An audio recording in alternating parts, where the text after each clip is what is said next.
بسم اللہ الرحمن الرحیم۔ صحیح بخاری حدیث نمبر 115۔ صدقہ نے ہم سے بیان کیا، انہیں ابن اینیا نے معمر کے واسطے سے خبر دی، وہ زہری سے روایت کرتے ہیں، زہری ہند سے، وہ ام سلمہ رضی اللہ عنہا سے۔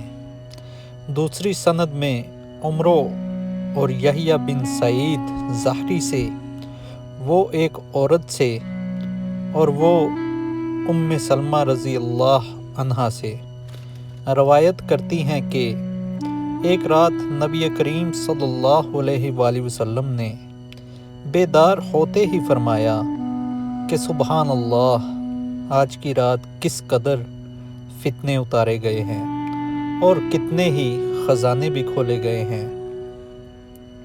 ان حجرہ والیوں کو جگاؤ، کیونکہ بہت سی عورتیں جو دنیا میں باریک کپڑا پہننے والی ہیں، وہ آخرت میں ننگی ہوں گی۔